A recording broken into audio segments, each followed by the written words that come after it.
Hi hello नमस्कार. स्वागत आहे तुमचं प्रिया होळे या युट्यूब चॅनल मध्ये. मी प्रिया तुमचं मनापासून स्वागत करते.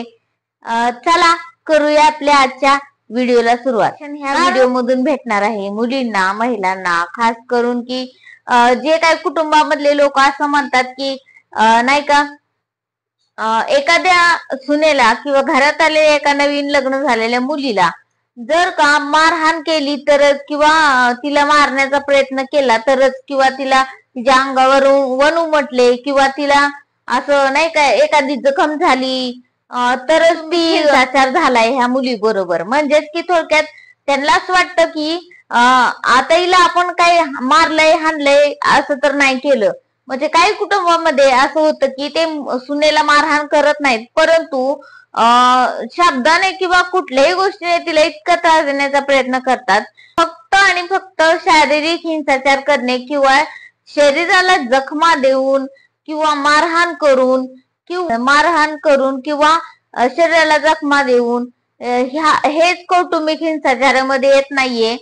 तर त्या सुनेला तुम्ही शिवीगाळ केली किंवा शाब्दिक हिंसाचार सुद्धा घरगुती हिंसाचारामध्ये येतो, हे तुम्हाला माहित पाहिजे. कारण का माहितीये का, शाब्दिक हिंसाचार म्हणजे काय, त्या मुलीला शिवीगाळ करणे, त्या मुलीला टोमणे मारणे किंवा तिच्या चारित्र्याचे खनन केले जाते. थोडक्यात की तिला असं जाणवून दिलं जातं की तुझ्या चारित्र्य खराब आहे, की तुझं अमुक एखाद्या व्यक्तीला जास्त बोलणं आहे किंवा तमुक तुझं असंच आहे वागणूक, तुझी चाल अशीच आहे, तुझ्या आई वडिलांनी तुला असे संस्कार दिले, तू त्याच लायकीची आहे किंवा तुझं ते वागणं तसं आहे किंवा तुझ्या आई वडिलांनी तुला असे संस्कार दिलेत का, किंवा तू एकमेक असं बोलत बसणे आणि तिला टोमणे मारणे, म्हणजेच की थोडक्यात घालून पाडून तिला बोलणे.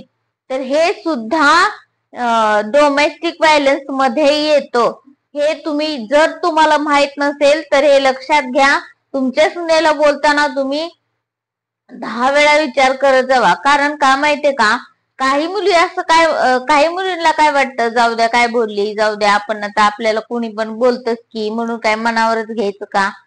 ठीक आहे, बरोबर आहे, संसार वाचवण्यासाठी तुम्ही जर अशा गोष्टी करत असाल तर ती चांगली गोष्ट आहे. आणि तसं करून जरी संसार तुमचा वाचत असेल तर मग काही प्रॉब्लेम नाहीये ते त्याच्यासाठी. परंतु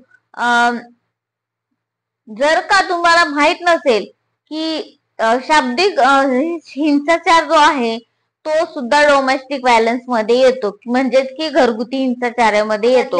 जे माणसं आहेत किंवा ग्रामीण भागातले जे कुटुंब आहेत त्यांना या गोष्टी बऱ्यापैकी माहित नसतात आणि ते असं म्हणतात की आम्ही कुठं तिला मारहाण केली, कुठं आम्ही काय तिला तुडवली बिडवली का पायानं, का तिचं आम्ही काय रक्त मोंबाळ केली का तिला हाणलंय मारलंय का काय केलंय आम्ही तिला, फक्त एवढंच बोललोय की, एवढंच 2 शब्द बोललोय की, एवढंच कागद तुझ्या आईनं असं शिकवलंय का, कागद तुझ्या आईनं तसं शिकवलंय का, किंवा काही असं जे काही तिच्या चारित्र्याबद्दल खनन करणं. थोडक्यात की त्यांना असं हे नॉर्मल गोष्ट वाटते त्यांना. परंतु त्यांना जर माहित नसेल की शब्दांनी केलेला मारा आहे तो सुद्धा डोमेस्टिक व्हायलन्स मध्ये येतो. त्यामुळे सगळ्या ग्रामीण भागातील जे काही महिला वर्ग आहेत किंवा जे काही कुटुंब वर्ग आहे त्यांना मला सांगायचं आहे की जो काही तुम्ही शब्दांनी मारा करता किंवा जे काही शब्द अपशब्द किंवा कोणतेही शब्द तुम्ही वापरत असाल घरातल्या सुनेला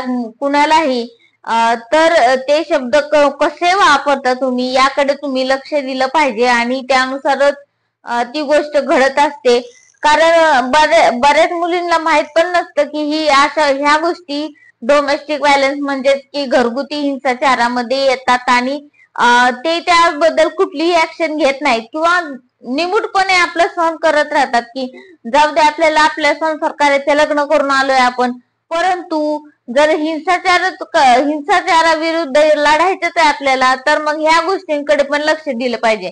सगळ्यात महत्वाचं तर आपल्या चारित्र्याचं खनन कुणालाही करू द्यायचं नाही कुठल्याही पद्धतीनं असो, किंवा आपण एखाद्या व्यक्तीला आपल्या जवळचा व्यक्ती आहे तो आणि आपण त्याला एकदम फ्रेंडली बोलत असतो आणि ते आपलं आधीपासूनच लहानपणापासूनच एक जवळचं नातं असतं एखाद्या माणसाबरोबर किंवा एखाद्या फॅमिली मेंबर बरोबर थोडक्यात म्हणायला गेलं तर. त्यामुळे आपण ती काय त्याला बोलत असतो किंवा वागत असतो ती घरचे अशा पद्धतीने जर तुम्हाला वागवत असतील तर नक्कीच तुम्हाला डोमेस्टिक व्हायलन्स मध्ये ह्या गोष्टी येतात. ह्या गोष्टी माहिती असणं गरजेचं आहे, खास करून लग्न झालेल्या मुलींसाठी आणि विवाहित महिलांसाठी हा व्हिडिओ खूप महत्वाचा आहे.